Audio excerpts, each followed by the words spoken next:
Love, life, and lessons from the past. Only at Dear Mags FM with DJ Chin. Dear Mags FM. Magandang hapon sa mga nakikinig. Ako pala si Atche. May anak at gusto ko lang ikwento ang nakaraan ko. Totoo pala ang mga sinasabi ng mga matatanda. Ang pagsisisi ay nasa huli. Namasukan po ako noon bilang kasambahay, Chin. Hindi ko alam ang nagkagusto pala sa akin ang pamangkin ng amo ko. 16 pa lang ako noon. Pero hindi ko kasi makalimutan. Pero hindi ibig sabihin kaya ako sumulat ay may nararamdaman pa ako. Pero minsan lang kasi bigla ko na lang naiisip.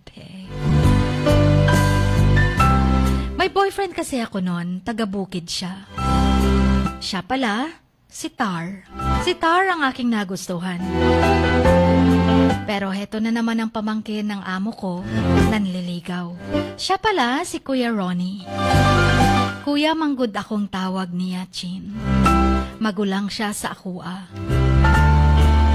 Palagi kaming nag-uusap sa phone ni Tar, yung boyfriend ko. Parang na-inlove talaga ako sa kanya. Pero naawa din ako kay Kuya Ronnie. Hindi ko kasi siya mahal.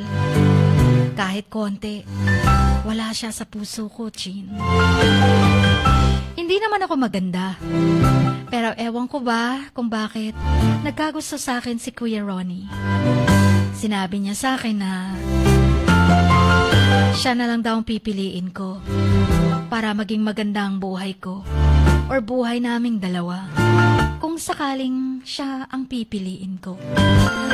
Tinawanan ko lang siya sabay sabing, hindi tayo bagay. Langit ka, lupa ako.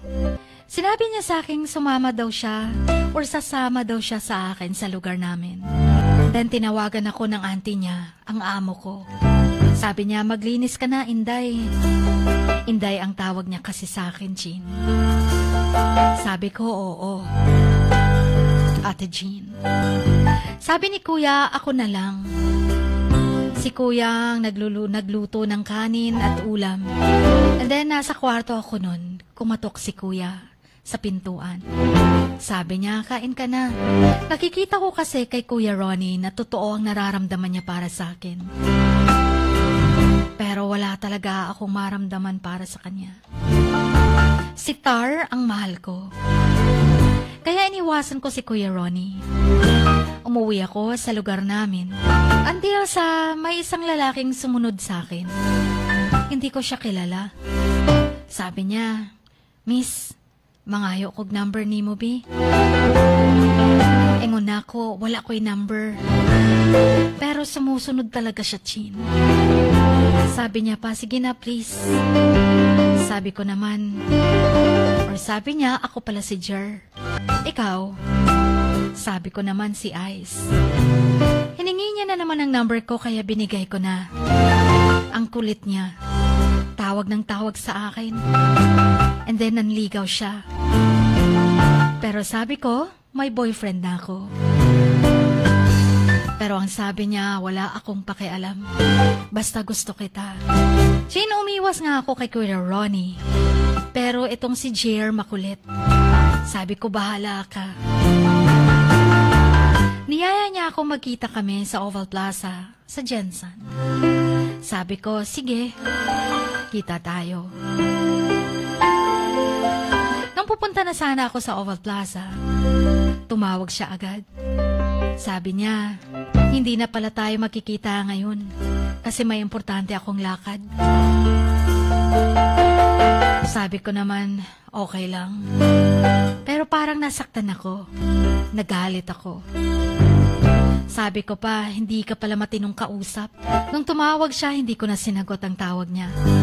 Tawag ng tawag. Pero sabi ko, bahala ka na. Si Tar naman ang kinausap ko sa phone. Araw-gabi. Araw din at gabi na tumatawag kasi si Tar.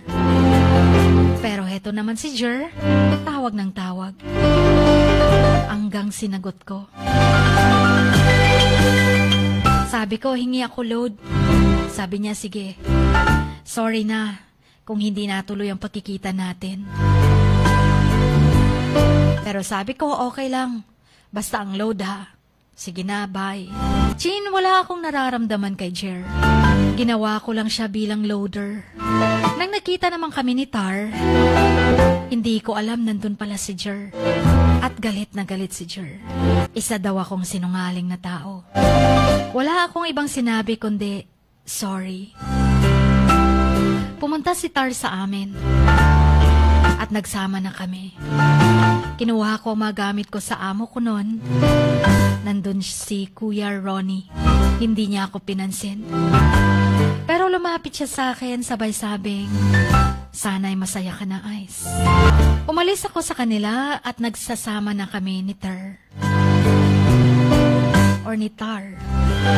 5 buwan na kaming nagsasama, Chin. At yun pala ang buhay pamilya. Grabe ang away. Hindi kami magkaintindihan. Nagsisi ako nun. Sabi ko, sana si Kuya Ronnie na lang ang pinili ko. Hindi si Tar. Kasi may pera si Kuya. Si Tar wala. Sobrang nagsisisi talaga ako nun. Pero hindi kami maaaring maghiwalay. Kasi may Doraemon ako. Kaya hindi ko siya maiwan-iwan. Nagmakaawa ako sa kanya. Sabi ko, ibabalik ko ang Dory mo. Magtatrabaho muna ako. Pero ayaw niya, Chin. Ginawa ko ang lahat. Tumakas ako. Hinabol ako ng ate ko. Kaya wala akong magawa, kundi ang magtiis. Magtiis at magsisi. Chin, mabait naman ang asawa ko. Nagpapasalamat ako dahil nakaya niyang tiisin ang ugali ko. Sorry kung masungit ako. Mahal na mahal kita. At ikaw naman, Kuya Ronnie.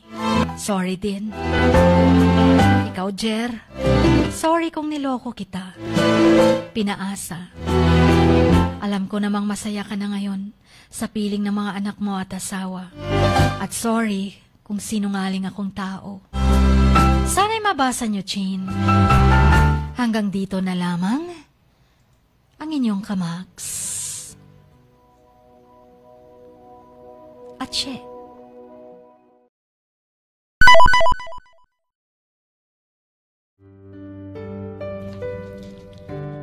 Sa bawat pagluha mo, may nakatagong kwento. Sa bawat ngiti mo, may gustong sabihin ang puso mo. At sa likod ng iyong halakak at maging sa pagkabiko mo, may mensaheng nakabalot sa iyong pagkatao. At ang tanging nais mo lamang ay mapakinggan ang mga ito ng buong mundo. Dear Max FM with DJ Chini. Life has got all those twists and turns. Stand up for what you believe in. What lies behind you and what lies in front of you pales in comparison to what lies inside of you. Dear Max FM with DJ Chini. Sabi nga nila, ang pagsusulat kapag masyado mong diniinan hanggang sa susunod na pahina ay nagmamarka. Katulad ng pagmamahal, kapag masyado mong ibinigay ang lahat, yung sakit na gawa ng nakaraan, dala pa rin hanggang kasalukuyan. Dear Max FM, you own your story and you are the author of your own book of life. Don't let others write your script, but let others hear your story and make them inspired. Kaya sumulat na, maging bahagi ng aming programa, Dear Max FM with DJ Chini, tuwing Lunes hanggang Biyernes, 1:00 hanggang 3:00 ng hapon sa Max News FM, Sock Sargent. Love, life, and lessons from the past, only at Dear Max FM with DJ Chini.